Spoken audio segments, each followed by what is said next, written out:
जब सर्जियो की और मेरी मुलाकात हुई थी तो ये वो पहली जगह थी जहाँ वो मुझे लेकर आए थे। जब हम चल रहे थे वो खूबसूरत लम्हात थे और मुझे यहाँ आकर बहुत अच्छा लगा था।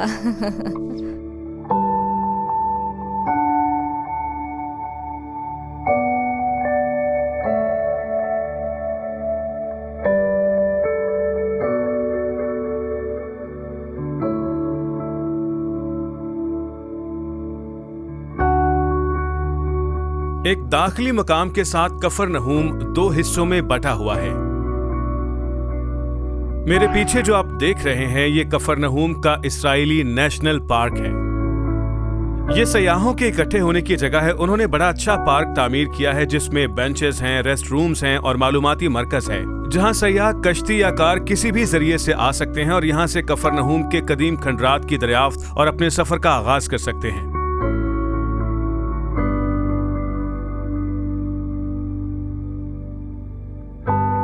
मगर कफरनहूम का कदीम गांव दो हिस्सों में बटा हुआ है, यानी फ्रांसिस्कन और ग्रीक ऑर्थोडॉक्स में। यह जगह उन्होंने 1908 में खरीदी थी। कदीम खंडरात के 2/3 हिस्से की मिल्कियत फ्रांसिस्कन्स के पास है और बाकी जमीन ग्रीक ऑर्थोडॉक्स के पास। हम अपने सफर का आगाज फ्रांसिस्कन के मकाम से करते हैं जहां माहिरीन आसार कदीमा ने कदीम सिनेगॉग और पतरस रसूल का घर दरियाफ्त किया है। कफरनहूम की तारीख इंतहाई कदीम है। यहाँ अब्राहम के दौर से पहले के खंडरात मौजूद हैं, ताहम 4वीं सदी कबलस मसीह तक ये इतना फैला नहीं था। और बाद अज़ां रोमियों ने सीधी कतार में इसकी गलियां तामीर की, जैसा कि हम दूसरे रोमी शहरों में देखते हैं। ये रोमन इंपीरियल हाईवे के मतवाजी है जो कि गलील के समंदर के साथ साथ जाता है। 5वीं सदी तक ये जगह बहुत बड़ी हो चुकी थी। तकरीबन 1500 लोग यहाँ पर रहते थे और इनके पास एक खूबसूरत सिनेगॉग था। और देखा जाए तो आज दरअसल हम यहाँ की बाक़ियात का सिर्फ तीसरा हिस्सा ही देख पाते हैं।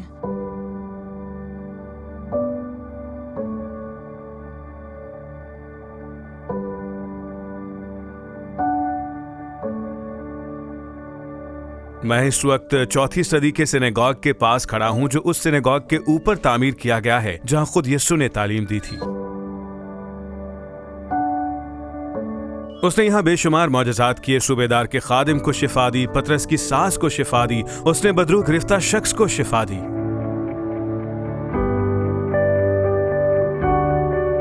रोडा का एक पसंदीदा कलाम का हवाला इसी जगह से मुंसलिक है। जब यीशु के बहुत से पैरोकार उसकी तालीम को कबूल करने में मुश्किल पेश आने पर उसे छोड़ गए तो यीशु ने अपने शागिर्दों की तरफ मुड़कर उनसे ये पूछा, क्या तुम भी चले जाना चाहते हो? और पतरस ने जवाब दिया, ऐ खुदावंद, हम किसके पास जाएं? हमेशा की जिंदगी की बातें तो तेरे पास हैं।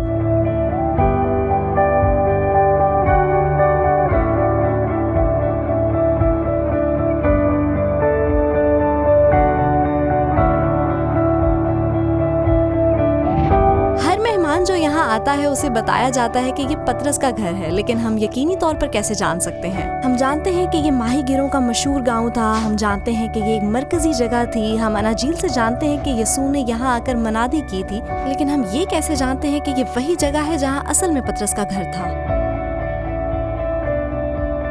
जब उन्होंने खुदाई का आगाज किया तो उन्हें ऐसी दीवारें मिली जो पहली सदी से ताल्लुक रखती थीं, जो कि यीशु का दौर था। और उन्होंने ये भी दरियाफ्त किया कि इन दीवारों को चर्च में तब्दील कर दिया गया था। तो ये एक घर था जिसे बाद अज़ां चर्च में तब्दील कर दिया गया। इस खुदाई के दौरान उन्हें दीवारों में सैकड़ों नक्शो निगार मिले जो खुदावंद के लिए मखसूस थे। और कुछ लोग ये भी कहते हैं कि इन्हें इसके साथ पतरस का नाम भी मिला है। तो इन तमाम दरियाफ्तों और मालूमात की बुनियाद पर हम इस नतीजे पर पहुंचते हैं कि ये दर हकीकत पतरस का घर ही है। तो जब फ्रांसिस्कन्स ने ये जमीन खरीदी तो उन्होंने पतरस के घर को चर्च में तब्दील करने की रिवायत को एक बड़ा चर्च तामीर करने के जरिए से जारी रखा और इरादा किया कि हम यहीं पर चर्च बनाएंगे जहां पतरस का घर था। लेकिन अब बाकियात को खत्म किए बगैर ये कैसे कर सकते हैं? खैर, ये दरअसल इंतहाई शानदार तामीर है। ये एक सतूनों और छत पर मुअल्लक इमारत है और ये एक हश्त पहलू चर्च भी है जिसके अंदर जाकर आप नीचे पतरस के घर को भी देख सकते हैं, उस शीशे के जरिए से जो इस चर्च के दरमियान में लगा हुआ है।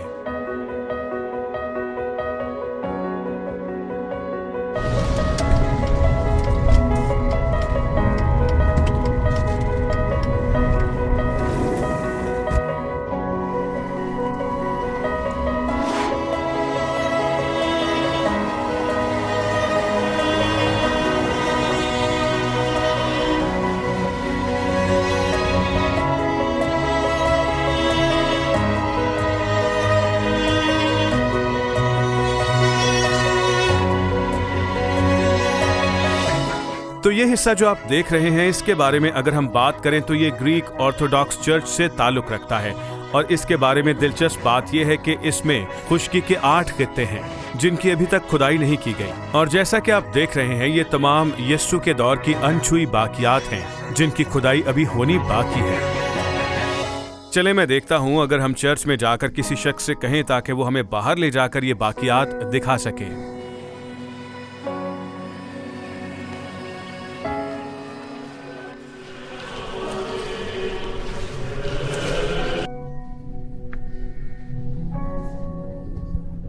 अंदर चलकर देखते हैं क्या हो रहा है। यहाँ अंदर जाने से पहले हमें किसी रबी से बात करनी पड़ेगी। क्या आप मुझे बता सकते हैं यहाँ पर कैसे शख्स है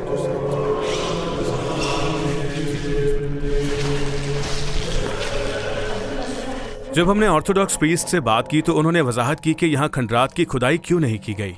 उन्होंने बताया कि खुदाई इसलिए नहीं की गई क्योंकि वो इस जगह को चर्च ही रखना चाहते हैं। वो इसे बुनियादी हालत में रखना चाहते हैं। वो इसे दुआ के लिए मखसूस रखना चाहते हैं, ना कि अवामी सियाहती मकाम के तौर पर। तो जो कुछ भी वो कहते हैं हम उसका एहतराम करते हैं, लेकिन मेरी बड़ी ख्वाहिश थी कि मैं जाकर देखता कि वहाँ क्या है। उन्होंने बताया कि घर बिल्कुल वैसे ही हैं जैसे दूसरी तरफ हैं, लेकिन मुझे यकीन है कि वहाँ खुदाई के लिए एक खजाना मौजूद है।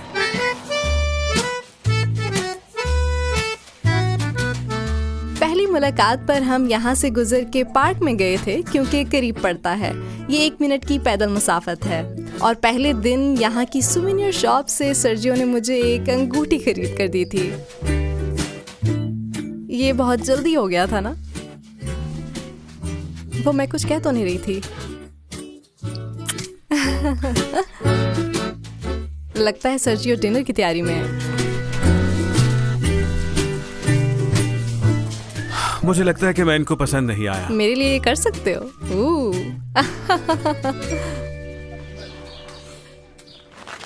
तो चर्च के पीछे ये खूबसूरत जगह मिलेगी जहां आप बेंच पर बैठकर बाइबल पढ़ सकते हैं, झील को देख सकते हैं, और एक मशवरा आपको कहीं और नहीं मिलेगा। ये तैराकी के लिए एक शानदार जगह है। यहाँ तैरना मना है लेकिन बेहतरीन साफ पानी है, तो आइए इसमें छलांग लगाते हैं। कवानीन सर्जियो के लिए हमेशा इजाजतनामा होते हैं।